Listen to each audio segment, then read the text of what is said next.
Hello there, welcome to this edition of Global Business Africa from the Kenyan capital, Nairobi. Over the next 30 minutes, we'll tell you about every single top business story you need to know about, from Lagos to Cairo and Johannesburg all the way to Nairobi. If it happened anywhere between those 4 points, you'll find out about it right here. Here's what's coming up. There's a storm in South Africa as the former president called for boycott of Israeli products over the Gaza conflict. Elsewhere, Liberian traders feel the pinch as the Ebola epidemic remains uncontained. And Madagascar has been bitten by the digital shopping bug. We'll have the details.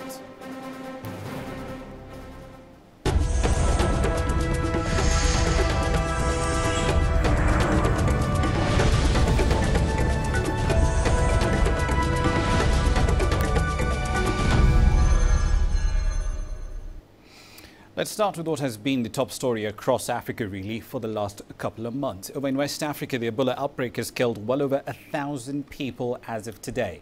And the region's governments are now starting to count the economic cost of this particular outbreak. Liberia's finance minister, for example, has cut growth forecasts for the year as a whole. As Katerina Vitozzi reports, this is a step backwards for Liberia, which had just started to see the results of economic recovery after a decade of peace. Fomba is 25 and lives in Vonjama in northern Liberia. It's one of the areas worst hit by Ebola over the past 5 months. Many people have left town to try and escape the virus. It's devastated small businesses like Fomba's. Before the outbreak of this Ebola, I have been experiencing a lot of customers. But since then, the customers are low, you understand? And also, I was receiving 95% per day, but right now I'm only receiving 55%. When it comes down, myself, I'm going to stop the business now, because if you continue buying more, you get more profit, and you do business to get profit. If I cannot get profit, I leave the business, I sit down. But it's not just businesses in the rural areas of Liberia that are struggling. Here in the capital, Monrovia, much of the economy is driven by the large expatriate and volunteer population. However, this Ebola virus has scared many of them away, leaving hotels empty and businesses that rely on passing tourist trade struggling. No business now. All they will see that no business, because the hotel, nobody is, all of them gone. All the people that car renter, nobody, they're not getting customer, nobody getting customer. Car renting, no get customer, the ad dealer, no get customer. The hotel, no customer, all of them gone. It's a bitter blow to a country on the verge of finding its economic feet. Liberia's had more than a decade of peace after years of civil war. More businesses than ever before are opening up, and annual growth had been forecast for 5.9% this year. But now the government says because of Ebola, that's an unrealistic target. Katerina Vitozzi, CCTV, Monrovia.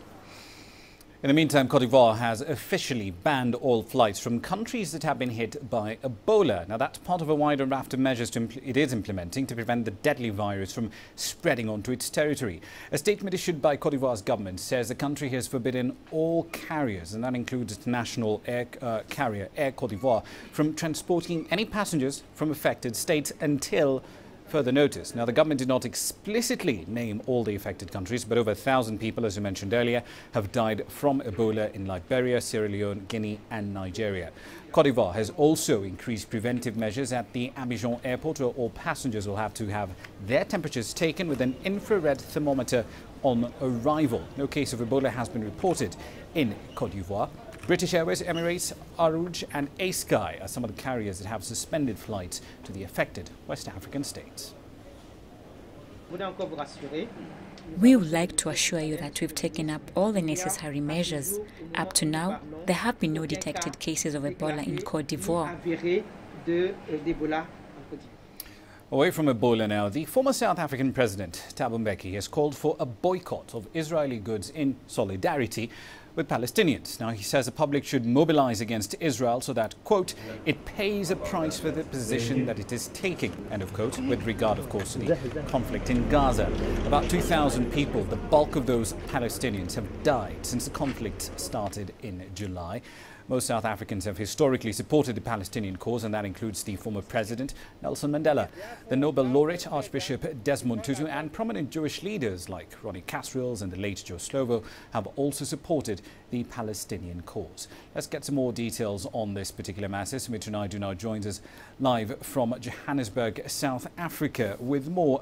Sumitra, walk us through the highlights here of the trade relationship South Africa has with Israel. Hypothetically, can a boycott really have any impact on Israeli firms, or is this just a symbolic gesture? Well, Rama, Israel is still quite a small trading partner with South Africa, but this has been growing in recent years. Apart from retail goods like fruit and vegetables, South African companies have partnerships with Israeli companies in areas of technology, electricity, renewable energy systems, and more recently in agriculture. Woolworths, for example, is a well-known chain store in South Africa and in some other countries, but its total food imports from Israel is 0.01% of total imports.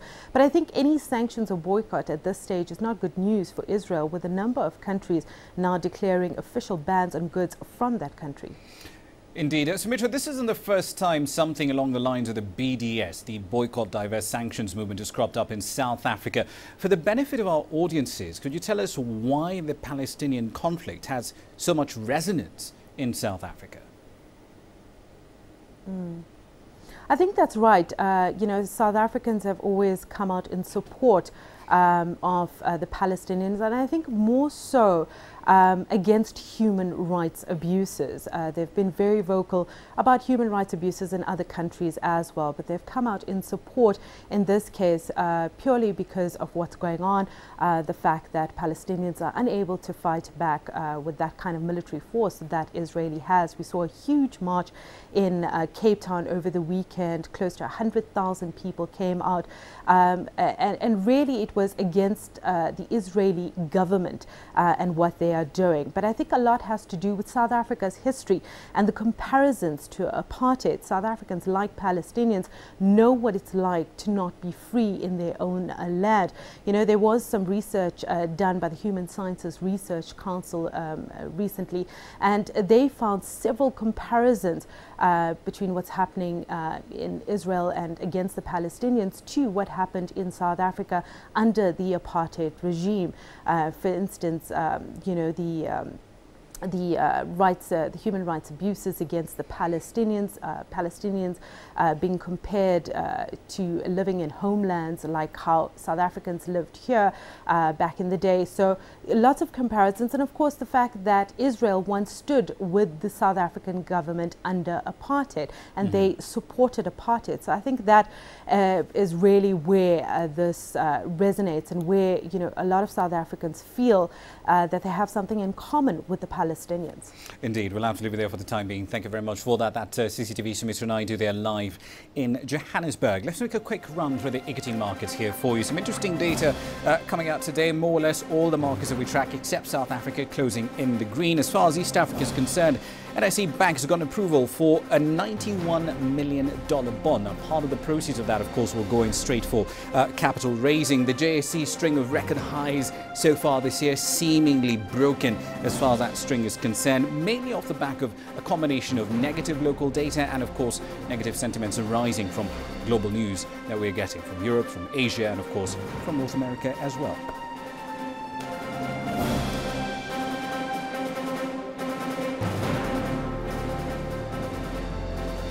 Ten minutes into the bulletin, you're taking your first break. We'll have details ahead of Egypt's trade deals with Russia.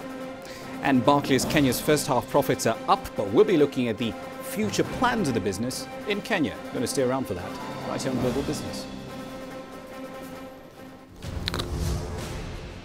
Africa is on the move. It's home to 7 of the world's 10 fastest growing economies. From small businesses to large-scale enterprises, hear directly from entrepreneurs behind the story. It's about putting you in the picture so you know where Africa fits in the global context. Global Business, weekdays at this time on CCTV Africa.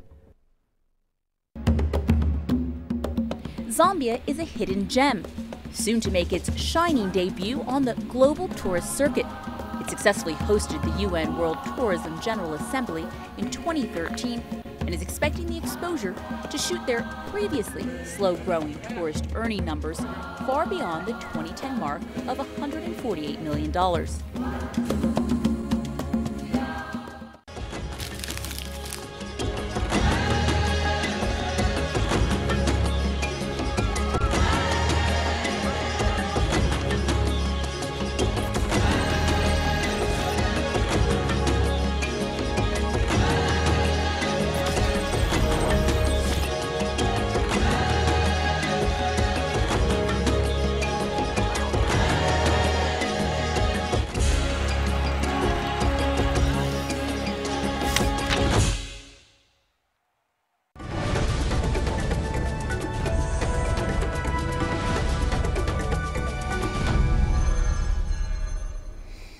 Welcome back. You're watching Global Business Africa from the Kenyan capital, Nairobi. The Russian head of state met his Egyptian counterpart, Abdel Fattah el-Sisi, in the Black Sea port of Sochi on Tuesday, eyeing greater trade ties and volumes between the two countries. Now, Russia will supply at least 5.5 million tons of wheat to Egypt this year. It plans to increase the imports of agricultural goods from the North African country as well. At least that's according to President Putin. Now, in the last year, Russia supplied 3.6 million tons of wheat to Egypt. The North African country is ready to increase agricultural good exports to Russia by at least 30%, and it is discussing the creation of a free trade zone with the Moscow-led customs union of Russia, Belarus and Kazakhstan. Sisi said the two discussed the creation of a Russian industrial hub in Egypt as part of the latest expansion of the Suez Canal in its development project. Over 20 years later, Somalia is still picking up the pieces after years and years of conflict. Now, even as a reconstruction effort does gain momentum, youth unemployment is still a very serious challenge over there. Many young Somalis only see a bright future for themselves outside Somalia, not inside it. With the details on how the government aims to tackle this problem, here's Mohammed Himoge. Somalia's youth should be the country's greatest strength. Almost 3/4 of the population is under 30. And Prime Minister Abdiweli Sheikh Ahmed has now outlined new opportunities for the country's youth. We will put a lot of emphasis on education opportunities for the youth, both basic and higher education. We will also ask ministries to give priority to the youth. The ministries of labor and youth should focus on job creation for the young people.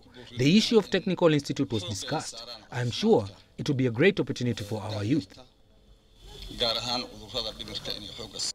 But figures from the United Nations show nearly 2/3 of the youth are not employed. That's one of the highest rates of unemployment in the world. And the youth say they lose out on jobs due to discrimination based on complicated clan systems.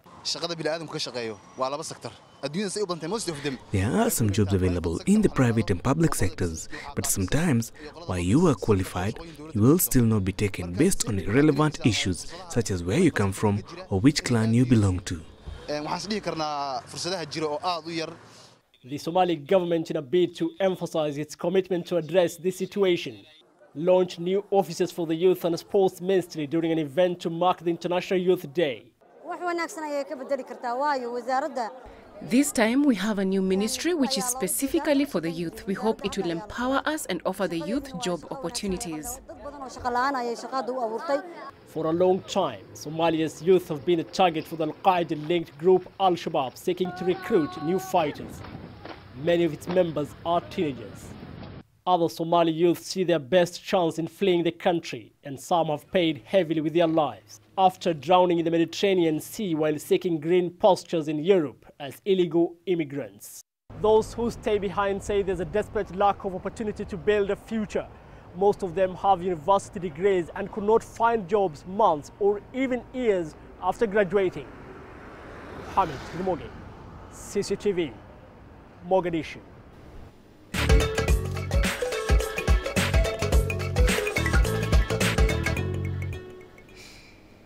Over in East Africa, Barclays' first half pre-tax profits are up at least 12% thanks to a surge in customer loans and net interest income. As a quick run through some of those numbers, pre-tax profits $69.36 million by the end of June. The loan book was up about 20%. Now, analysts said improved performances from subsidiaries in nearby countries also did contribute to these earnings. Net interest income, that was up 5%. Non-interest income was 5% lower, however, due to a decline in foreign exchange income given the relative stability of the Kenyan shilling against the American dollar. The bank, however, will not be paying an interim dividend. That's to enable it to meet Tier 2 capital requirements set by the Central Bank of Kenya and, of course, to raise capital for investments moving forward. Barclays also did announce plans to open a mortgage centre to increase lending to home buyers, and it will be pushing into the investment banking business a little deeper to help to tap into debt and equity capital markets as well as mergers and acquisitions. Let's dig into the numbers now. Jeremy Awori is the Managing Director of Barclays' operations. He joins me now in studio. Thank you for your time this evening. Thank you. Let's start with your numbers. Net non-performing loans had quite the jump between December last year and the end of the first quarter. What happened over there? In fact, our non-performing loans haven't really risen in line with the industry. They've actually been much lower. The jump appears a lot on percentage terms, but is actually way lower than our actual growth of our loan book. Is that a direct reflection of your lending policy as a bank? Yeah, I mean, as a bank, we're very prudent in what we would call the general provision. So because our book grew 21%, what we do is we always take a certain percentage of our loan book and provide for it just as a prudent measure. So you actually find that the actual increase was just because of an increase in the general provision. So the book quality is actually much lower at a non-performing level than the industry as a whole. Let's look at the industry as a whole, however, looking at the Credit Officer Survey report for the second quarter of the year from the Central Bank. Trade, tourism, transport, the household and personal loan sectors, those are red flagged as some of the areas where banks in general expect non-performing loans to rise in the third quarter. What sort of minefields do you foresee for NPLs?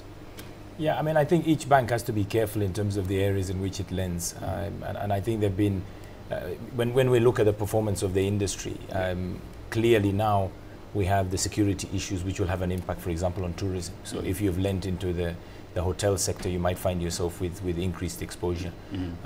We're finding transactions that would have happened may be delayed, as you say, because of the broader economic conditions. So I think for us, what we're doing is we're focusing on where we see areas of growth. We still see areas of growth in our corporate business, right across from manufacturing, trade, agriculture. We also see growth in retail lending. We see growth in SME lending. That's why we're opening our mortgage center. We're opening an asset finance center to really encourage businesses to grow on the core fundamentals of their cash flows. We'll get to that in just a moment, but from your perspective as Barclays, what are the main issues of concern for you moving forward with regard to NPLs? Yeah, I mean, I think clearly the security situation has got to be a concern because what that does, it affects the perception of the country. So from a foreign investor perspective, from people moving here who want to set up hubs and create jobs, from a tourism perspective, and there's knock-on effect, not just on hotels, but imagine now the suppliers to the tourism sector. So for you, it's more of a question of across the board, there will be a problem. Yeah, I mean, and I also think one of the challenges that the government has had, especially in its first year, was actually some of the payments of contracts that were delayed, and that affected the cash flows of some of the companies. Now that's eased up. I think hopefully that will help the non-performing loan situation. Right, let's move on to investment banking and mortgages. What's the key value proposition that Barclays brings to the table in both of those sectors?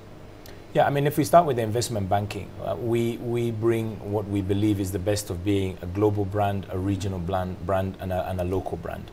So what we're able to do is to bring the best skills in the world to play. For example, with the sovereign bond, we were one of the lead arrangers for the sovereign bond. We helped the country have its maiden issue, which was the most successful bond issued. At a fairly decent yield. At a great yield. So that was a classic case where we brought our experience in. So we believe by working not only with sovereigns and governments, we can also help private clients and companies as they grow, tap the capital markets to expand.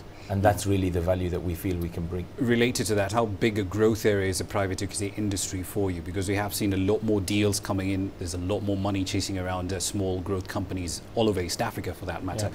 But when it comes to exiting, raising debt for all these SMEs, is that something you're positioning for this investment banking? Yes, I think so. I mean, especially as companies wish to expand into the East Africa region, they're going to require capital and different forms of capital in addition to just bank loans.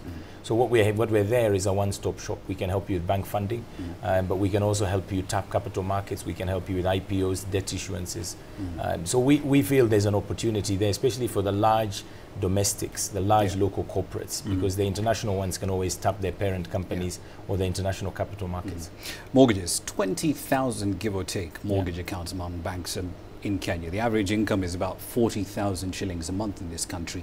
That figure hasn't really moved in the last couple of years. So when you as Barclays here are going to push deeper into mortgages, I mean, some would look at it and say, yeah, but why? Who's making money in there? Especially when you've got a 20-year horizon window for your assets, but you've got to fund it somehow. Yeah, I mean, I think the key thing with mortgages, you just need to look at our population and then look at the 20,000 mortgages and figure there's got to be a gap, so there has to be growth. I mean, we're running today a shortfall of in excess of 100,000 houses a year. So I think what we faced is the chicken and egg. Do we have the housing developments coming up to provide the stock that people can buy? I think we've also got the situation where people are used to buying a plot and then building slowly over time. And I think now it's probably more efficient for people to contemplate buying, paying a mortgage, and then gradually rising up in the housing ladder as their careers grow and flourish. But Jeremy, I mean, at the end of the day, you're looking at the average mortgage at what, 6 or so million shillings? I mean, not many people can afford that. Yes, I mean, I think the housing market has to evolve. I mean, I think what we've seen is house prices growing at the top end of the market, but I think we now need to start seeing more houses available at the middle and lower income levels that are more affordable, to your point. Is that something you will be targeting, the middle and the lower income segment? For sure. I mean, I think we want to be relevant to our customers, and I think even as an industry, we're looking at how do we streamline this whole process, working with the government, with the lands department, with the lawyers, the valuers. We have to make it cheaper for people to be able to get onto that housing ladder. So I think that's an area definitely a focus for the industry as well as for Barclays as a bank. One final question for you. The Kenya Bank reference rate. Some have described it as an ineffective price control measure. Some columnists have gone ahead to say it's just about as effective as lipstick on a pig in some instances. From your perspective as Barclays' managing director, how does it affect your interest income stream into the future? Is it a positive? Is it a negative? Or is it just a neutral event? Yeah, I mean, I think maybe there's somewhat of a misunderstanding of what the KBRR actually is, because there was discussion around the cost of credit and the high interest rates. KBRR, all it was a reference rate upon which we price loans. So what it did is it brought neutrality in terms of that reference rate, which is now calculated by the Central Bank of Kenya. So we take that rate, which is 9.13, and then we add the margin to cover our costs, loan loss rates, etc. So per se, it's not a price control tool, which many people think it is. All it is a reference rate. Now, with the Cost of Credit Committee, there were 12 actions to drive down interest rates. And I think those other actions are based on having a KBRR in place. We now need to work through those to help bring rates down. But I think the interesting thing is rates in the last year have dropped from 17.4% to 15.5% in the last year alone, average lending rates. And we can expect to see those rates continue to drop. But a KBRR is not the tool per se to force them to drop. KBRR is just a reference rate, so that if interest rates go up, if KBRR goes up, your interest rate will go up. If KBRR comes down, your rate will also. So in essence, it just ties your interest income more closely to government's borrowing habits, since that essentially is tied down to the short-term lending rates of Treasury bills. Absolutely. Right. Unfortunately, we'll have to leave it there. But Mr. Owori, thank you very much for your time this evening. Thank you so much. Really appreciate it. That, of course, has been Jeremy Owori. He's the Managing Director of Barclays' operations in East Africa. Quick run through the commodity prices here for you. The biggest conundrum, well, not conundrum unless you are in the oil market, is the question of oil. It's essentially been unaffected by all the conflict we've seen in Iraq, in Libya. The IEA released a report today saying that the oil market has essentially been better supplied than one would expect, given all the chaos we're seeing around. And that's part of the reason why you're seeing Brent crude essentially behaving as it is today.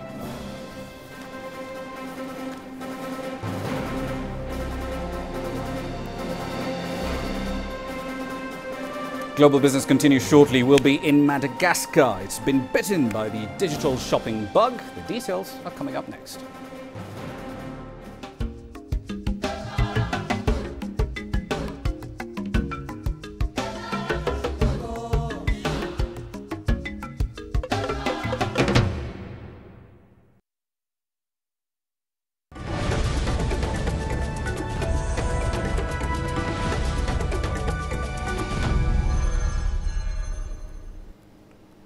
Welcome back. You're watching Global Business Africa. Now, from the comfort of their homes and their offices, Malagasies are starting to take up online shopping as the island nation slowly recovers after a coup in 2009. That, of course, saw international donors freeze funds. Online shopping is slowly gathering momentum across the country, but adoption rates are held back by a surge in cybercrime. As Susan Mongeli reports on Grassroots tonight, with proper oversight, however, e-commerce is not only convenient for consumers, but also has the potential of contributing quite a bit to Madagascar's GDP. Malagasy shoppers are slowly adapting to doing their shopping online, using electronic gadgets such as phones and computers to buy anything from cosmetics to food. With an estimated 2.5 million online shoppers, many hope that the new industry will contribute towards rebuilding Madagascar's economy. The island nation is recovering from a 2009 coup that prompted international donors to cut ties, leaving the economy to stagnate and poverty to deepen. Besides the fact that I don't like going for shopping, it's also because of the type of work I do. I don't have time to go run errands because I have so little free time. I am in the office at 9 a.m. and sometimes I only get home at 7 p.m. I really don't have time. Online shopping might be lucrative business, but it also has its own share of challenges. I don't use the internet to do my shopping because I prefer going physically to the stores, which is a way for me to directly see the quality of the products and also have access to a larger variety of products. Jean-Luc Arthur says he wants to change perceptions of online shopping as retailers are slowly overcoming concerns about potential online fraud. Arthur is the founder of one of Madagascar's leading online grocery shopping portals, Bazaarinet.com. It offers various products from non-perishables to fresh vegetables. He says the portal's growth has been a fascinating journey, but admits much still needs to be done to convince Malagasys to shop online. From the public point of view, this is not a sector that is well known or supported. People need to be sensitized in order to use these online transaction platforms and to benefit from the advantages that such platforms offer, meaning saving a lot of time when it comes to transport expenses, given that everything is done on the internet. The World Bank forecasts Madagascar's economy will grow by 3.7% this year and 4% in 2015. But despite the economic forecast, many hope that the popularity of e-commerce business will go towards reviving the country's economy. Susan Mongeli, CCTV. Now, just before we go, here's a quick run through what's coming up on Global Business tomorrow. We'll be looking at reactions from Israel after the former South African president called for a trade boycott over the conflict in Gaza, with an analysis on what impact such a boycott would have on the continent. And after years of war and neglect, the port of Mogadishu is back in business. The government has bought quite a few new equipment, including, of course, quite a few cranes, in order to modernize the facility. And that's pretty much it for this edition of Global Business. Do send your feedback on this program, good and bad, we should read all of it, to globalbusinessafrica@cctv.com. And as far as social media is concerned, anything you're on about, Facebook, Twitter, if you're there, so are we. We will certainly stay in touch with you online using the handle @CCTV News Africa. Thank you so much for watching. I'm Ramanya.